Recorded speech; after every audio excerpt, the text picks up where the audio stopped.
Welcome to the Tipping Point Show. I'm Jimmy Evans. I'm so glad that you've joined me today.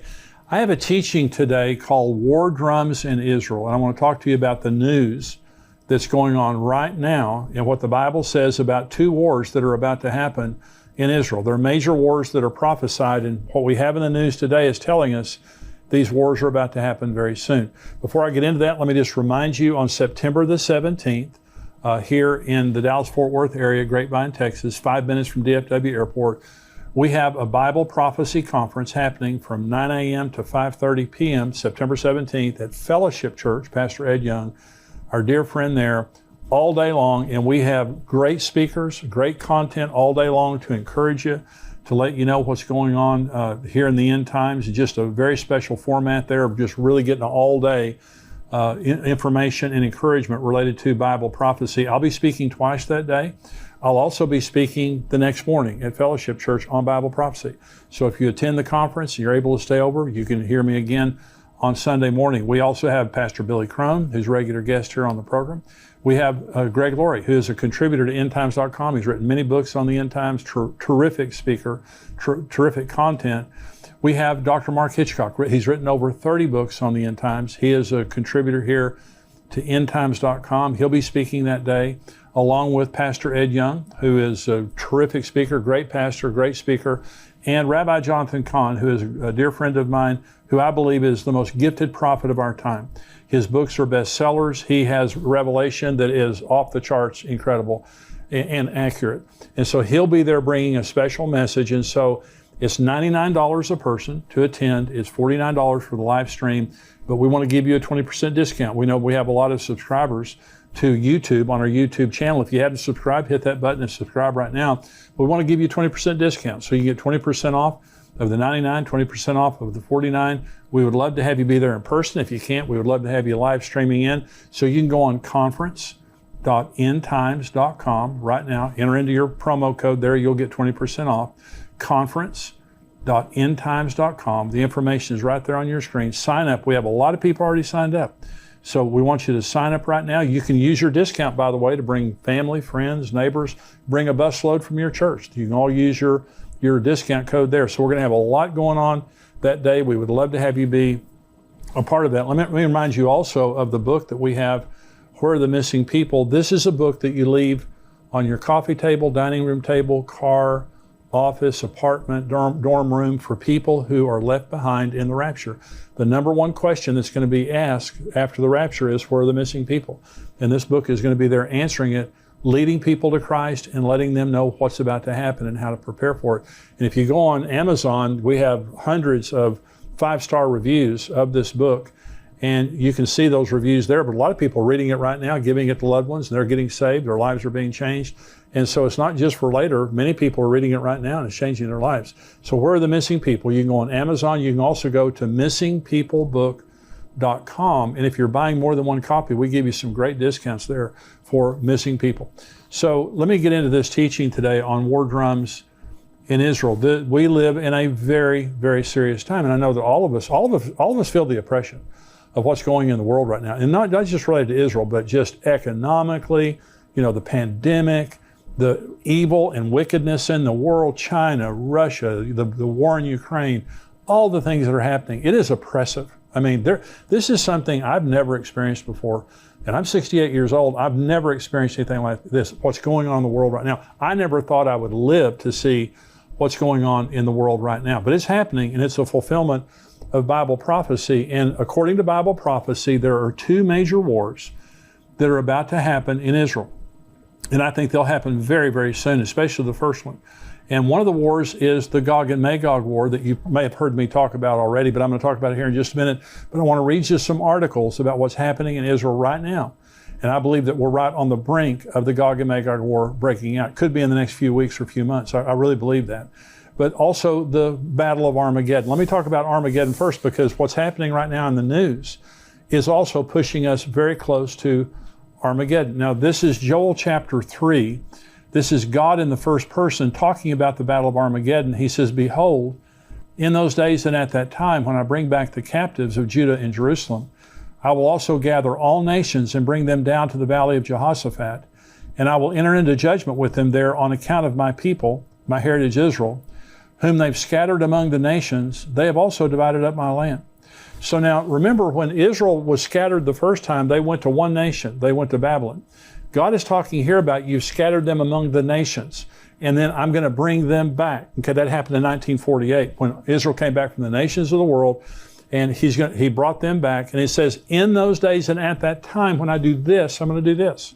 He's talking about a generation. That's what Jesus said. This generation will not pass away till all things are fulfilled. So in one generation, 1948, the Jews come back.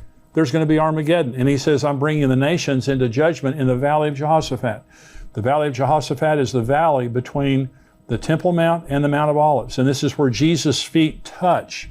According to Zechariah 14, when he returns in the second coming, his feet will touch the Mount of Olives, and he will come and judge the nations of the world that have come against Jerusalem. This is Zechariah 12, prophesying Armageddon. The burden of the word of the Lord against Israel. Thus says the Lord God, who stretches out the heavens, lays the foundation of the earth, and forms the spirit of man within him. Behold, I will make Jerusalem a cup of drunkenness to all the surrounding peoples when they lay siege against Judah and Jerusalem. And it shall happen in that day that I will make Jerusalem a very heavy stone for all peoples. All who would heave it away will surely be cut in pieces, though all the nations of the earth are gathered against it. Now, God is the causal agent of Armageddon, and the city of Jerusalem is the focus. God is the one who's bringing the nations of the world to judge them for how they have treated the people, the nation of Israel, and for dividing up their land. Okay, but the city of Israel specifically, the city of Jerusalem specifically, he says, I'm going to bring you, all the nations have gathered against the city of Jerusalem, and I've made it a cup of drunkenness. In other words, it makes them crazy. All the surrounding nations, check that box. And it's a burdensome stone. No nation can solve that problem. Though the United States has tried, the United Nations have tried, no one can lift that stone and solve that problem. Well, let me read a couple of articles here to you about what's happening right now. It's happening to divide the city of Jerusalem, to divide the nation of Israel. And this is from Israel 365 News. This is June the 2nd, 2022, from Adam Berkowitz. It says, Biden's State Department sidesteps Israel to open Palestinian consulate in Jerusalem. And this, let me read a little bit of this article. In a briefing on Tuesday, Ned Price, the spokesman for the Biden administration's Department of State, was asked to comment on reports that they have permanently shelved plans to reopen the consulate in eastern part of Jerusalem. Price responded that the reports were inaccurate. This is quoting him. I don't have any personal announcements to preview, Price said, prefacing his statements.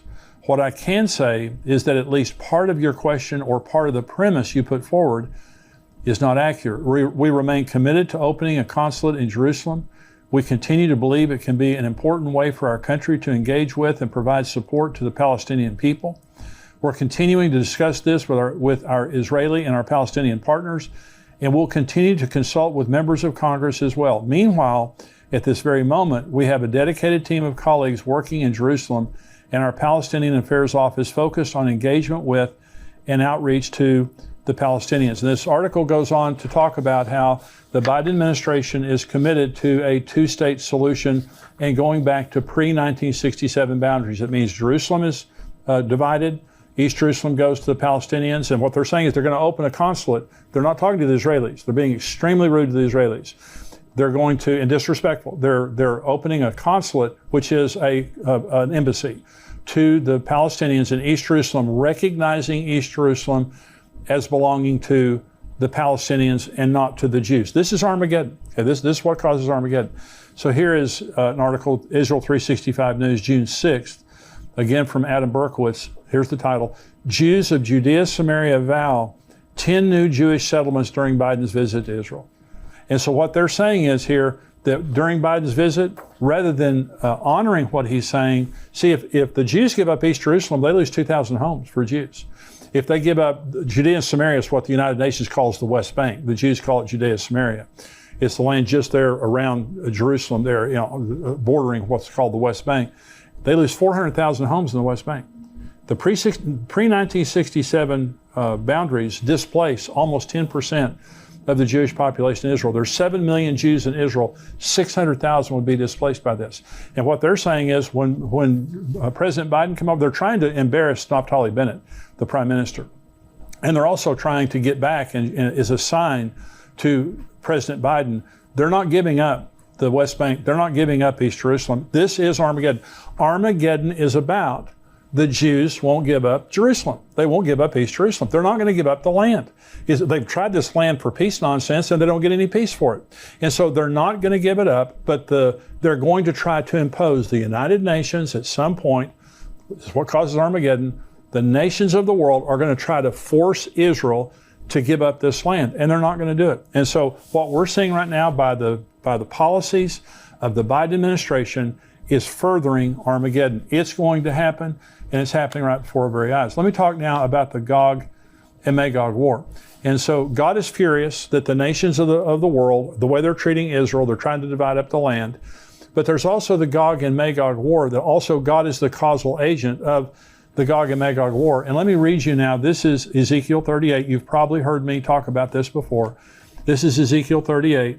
The word of the Lord came to me saying, Son of man, set your face against Gog of the land of Magog, the prince of Rosh, Meshech, and Tubal, and prophesy against him and say, Thus says the Lord God, Behold, I am against you, O Gog, the prince of Rosh, Meshech, and Tubal.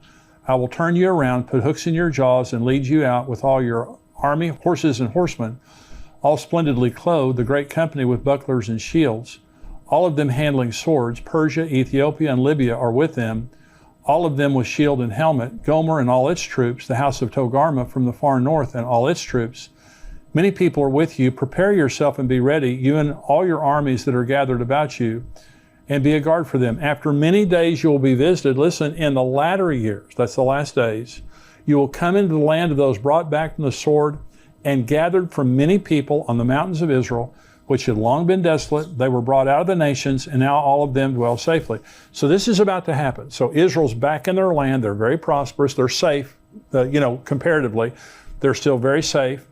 But this is Russia. This Ezekiel 38 is against a man called Gog, which I believe right now is Vladimir Putin. Now, if this prophecy is for later, it could be somewhere else.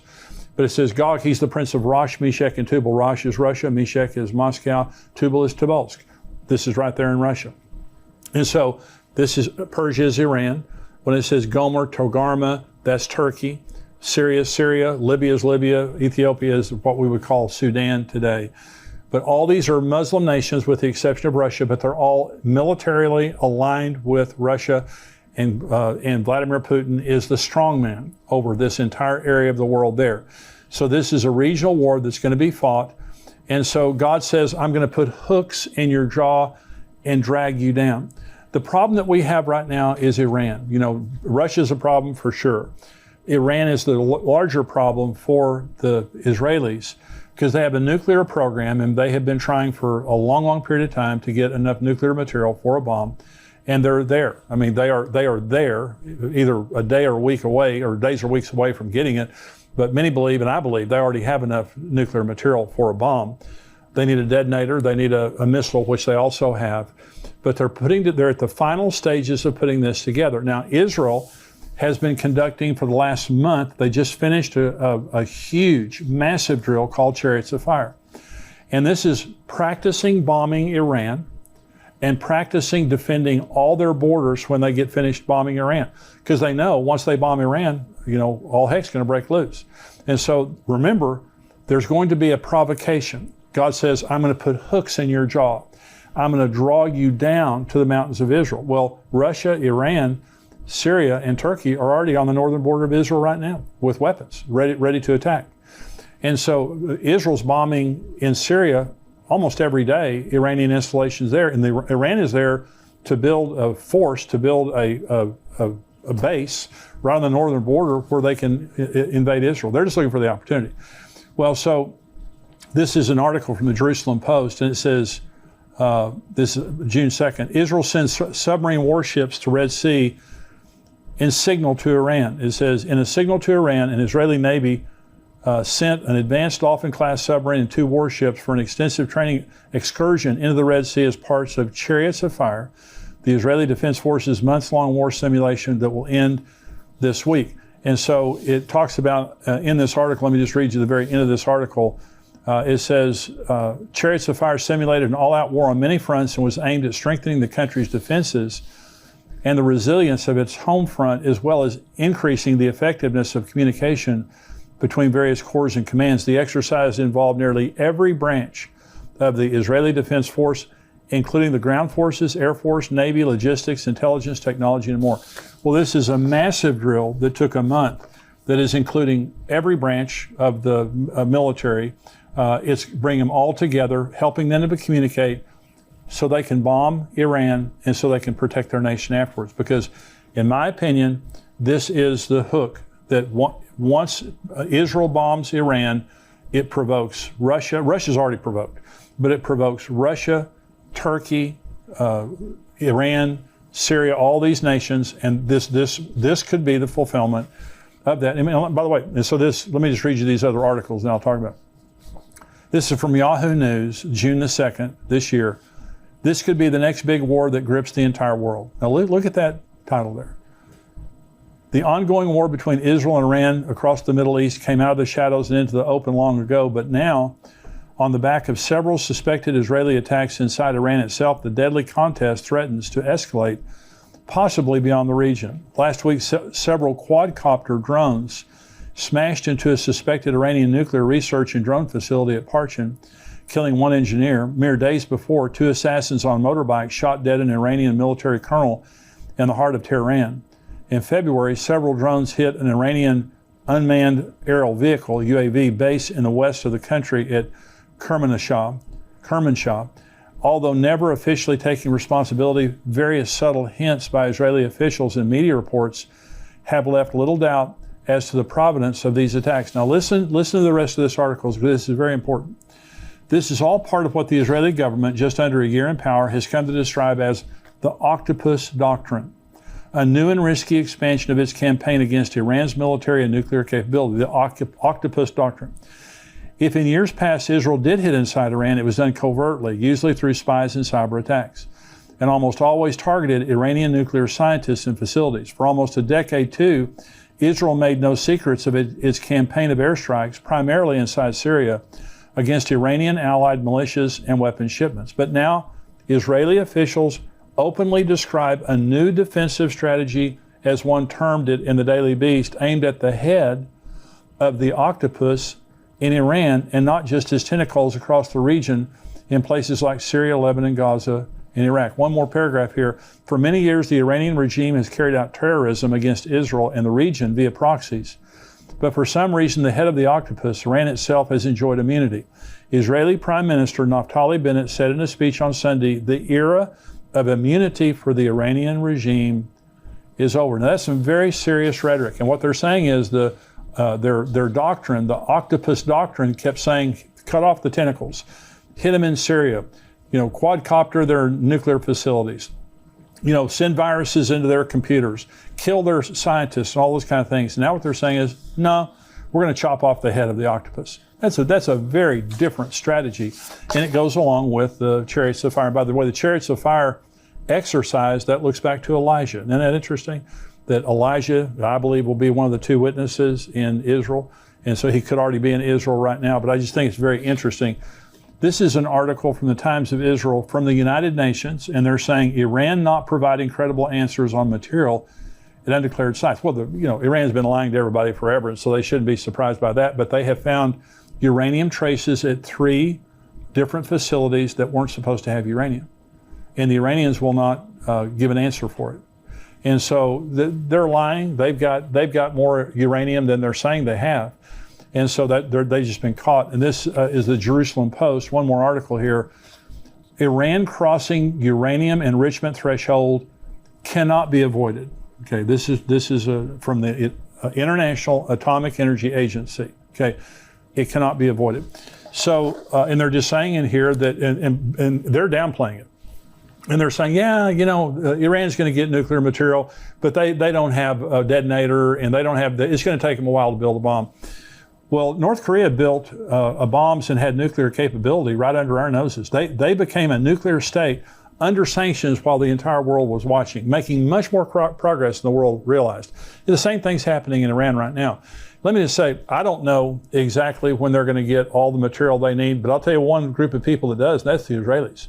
The Israelis have moles inside of their facilities, or nuclear facilities. They have spies all over the country. They have probably the best intelligence community in the world. And so the Israelis know exactly where Iran is. And isn't it interesting? With that knowledge, they're having a massive drill called Chariots of Fire. Not just practicing bombing Iran, but also defending their borders after they've bombed Iran. Very interesting. So Iran must be making some progress in that regard. Now, so let me say this. So there's Armageddon, it's all right there. It's all unfolding before our eyes. Now, Armageddon takes place 7 years into the tribulation, at the end of the tribulation, at the second coming. So it's at least 7 years away.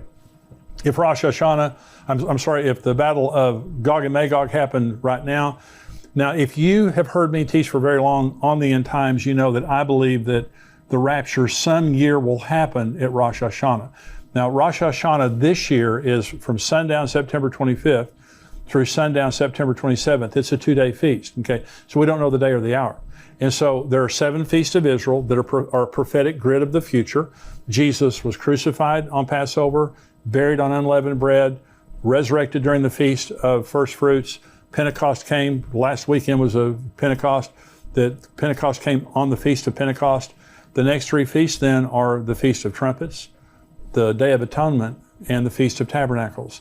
And so I believe the Rosh Hashanah is the rapture, the Day of Atonement is the second coming, and the Tabernacles is eternity with God, us living with God for all of eternity.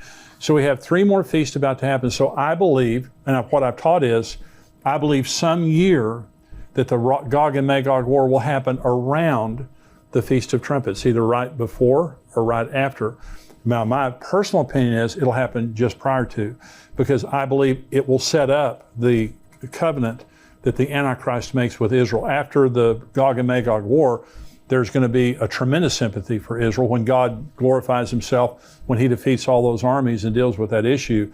Then the Antichrist shows up as a man of false peace and makes this covenant of peace. Now, that's just my opinion. It could be at a different time. But isn't it interesting that we're 3.5 months right now from the Feast of Trumpets, when I believe some year the rapture will happen. And all these things are happening. And what the world is witnessing is, we're right there. Related to Israel and Iran, we're right there. Israel cannot let Iran get a nuclear weapon. It's not going to happen. They have the resolve and they have the capacity to bomb Iran and stop it. And so this is all happening right before our nose. And my opinion is, and this is what I wrote in my book, Tipping Point, I wrote it 2 years ago, is my opinion is when Israel bombs Iran, which could be in the next few days or few weeks, when Israel bombs Iran, it will provoke the Ezekiel 38 and 39 war, which I believe is a sign that the rapture is about to happen. We're in that period of time. And when I make these kinds of statements, I'm not setting a date that I'm saying absolutely Jesus is coming this September. But I've never seen in my lifetime the events that we have going on in the world right now. And in my heart, I pray that this is the year that Jesus will return. And all the signs of the times are there. And I'm just reading the signs of the times. And so I hope that this has been a blessing to you today. If you're watching on YouTube, I just want to say thank you for joining me. I hope you'll become a subscriber to endtimes.com. We have articles and videos that come out all week long. This week we talked about China's growing footprint in the world. China is a very troubling nation in the world right now. We talked about Iran's nuclear weapons, famines in Africa. We also had an article from Dr. Mark Hitchcock on the numbers in Revelation. Are they symbolic or are they literal or are they a combination of the two? I wrote an article about going through the storms of life, how Jesus taught us how to go through the storms of life.